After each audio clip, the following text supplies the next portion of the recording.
नमस्कार। न्यायशाला में आज मैं बात करूंगा संविधान संशोधन जो कि देश की पंचायतों को सशक्त और आत्मनिर्भर बनाने के लिए 1992 में हुआ था।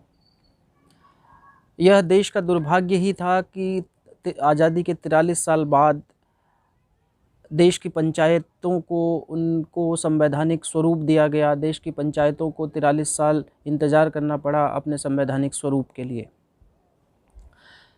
पंचायतें क्या हैं, पंचायतों को कौन सी शक्तियां इन संविधान संशोधन के द्वारा दी गई और कौन सी शक्तियां इन्हें अभी राज्य सरकारों से लेनी हैं, उनके बारे में मैं बात करूंगा। आज पंचायत दिवस भी है, प्रधानमंत्री ने भी देश को संबोधित किया और जो कुछ चुनिंदा लोगों से बात भी करी उन्होंने देश के पंचायत प्रतिनिधियों से। पंचायत की मैं बात करूं तो अगर आप वेद पढ़ेंगे तो वेदों में भी पंचायतों का वर्णन है। वेदों में भी जो पंच परमेश्वर जो हमारे कहे जाते थे, पंचायतन का वर्णन है। पंचायतन एक शब्द वहाँ पे है। पंचायतन का मतलब होता है कि ग्रुप ऑफ 5 पीपल, जिसमें 5 लोग होते थे जो कुछ मुद्दों पर अपनी बातें लोगों की सुनते थे, उस पर अपना निर्णय देते थे।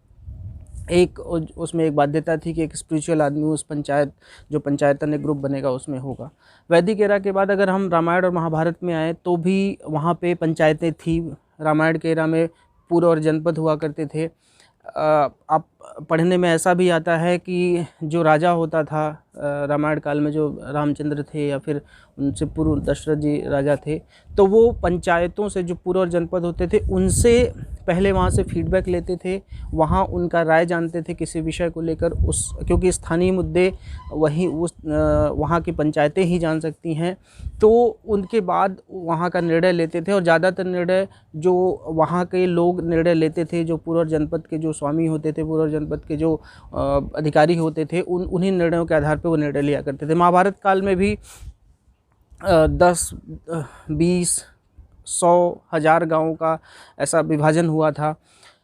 उसके बाद कौटिल्य ने भी पंचायतों का वर्णन किया है। लेकिन हम न्यू इंडिया या फिर जब हम इंडिया को जब से हम जान रहे हैं, जब से हम भारत को इंडिया के रूप में जान रहे हैं, तब से पंचायत कब आया उसके बारे में मैं बात करूंगा। जब अंग्रेज़ देश में थे 1882 में लॉर्ड रिपन ने जो है देश में पंचायतों की व्यवस्था शुरू की।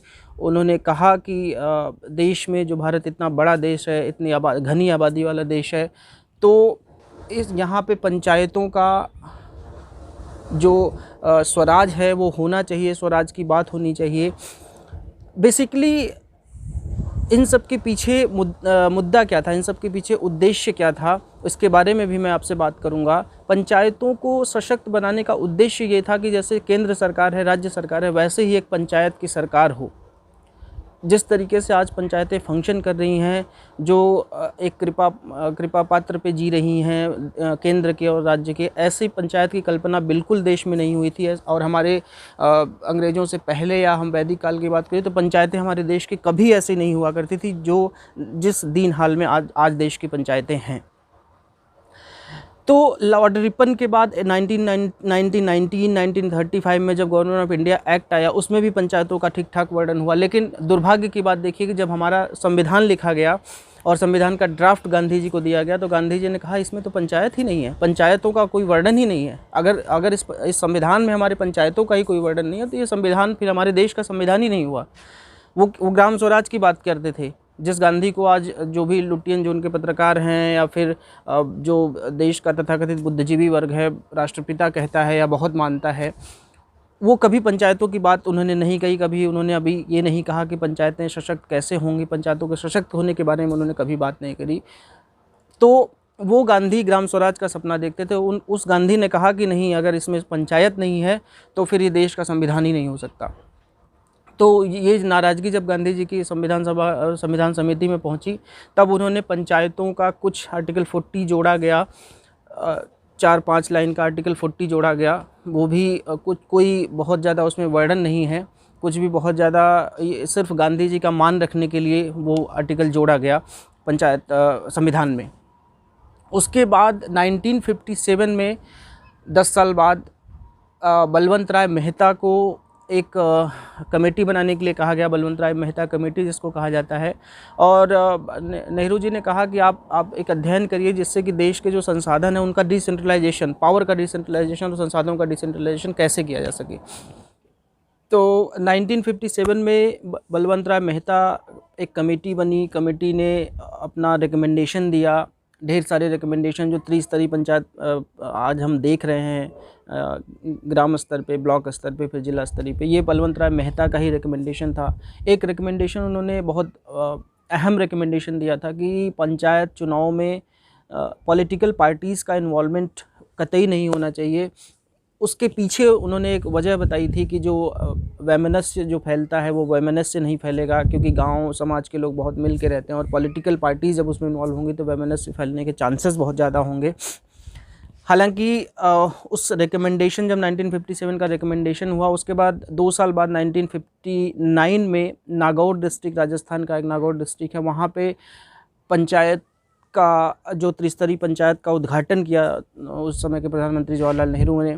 लेकिन संविधान की शक्ल तब भी पंचायतों को नहीं मिली और लगभग 34 साल बाद, लगभग 1959 के 34 साल बाद और आज़ादी के 43 साल बाद 1992 में ये संविधान का संशोधन हुआ। 72nd एंड 73rd 72वां और 73वां संशोधन हुआ, जिसमें पंचायतों को संविधान का स्वरूप मिला और 73वें संशोधन के अनुसार जो नगर पंचायत हैं उनको संविधान का स्वरूप दिया गया।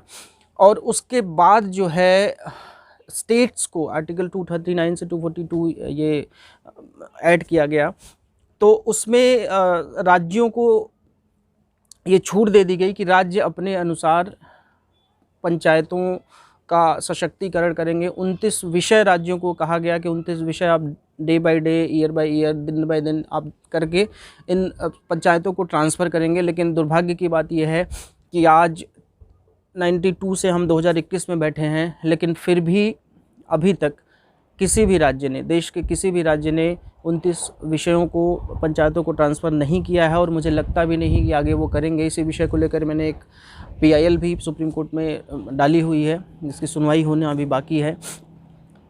उसके बाद 92 के बाद 2004 में देश में पंचायती राज मंत्रालय बना केंद्र में, और 2010 से जो है पंचायती राज दिवस, मनमोहन सिंह के तत्कालीन प्रधानमंत्री मनमोहन सिंह ने पंचायती राज दिवस मनाने के लिए कहा और तब से 2010 से लेकर हम पंचायती राज दिवस मनाते हैं।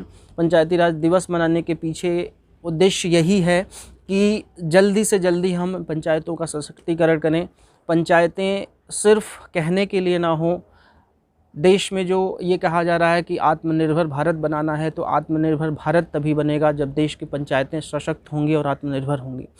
कोविड काल में मैं आपको एक उदाहरण देता हूँ। केरला में जब 2020 में कोविड फैला तो सबसे पहले केरला वह राज्य था जहाँ की संख्या 0 हुई। उसके पीछे वजह ये थी कि वहाँ पंचायतों का सशक्तिकरण, क्योंकि आप कोई भी योजना अगर आप केंद्र से या राज्य से शुरू करेंगे, इतना बड़ा देश है, इतना घनी आबादी वाला देश है, आप वहाँ से यहाँ तक नहीं पहुँचा पाएंगे।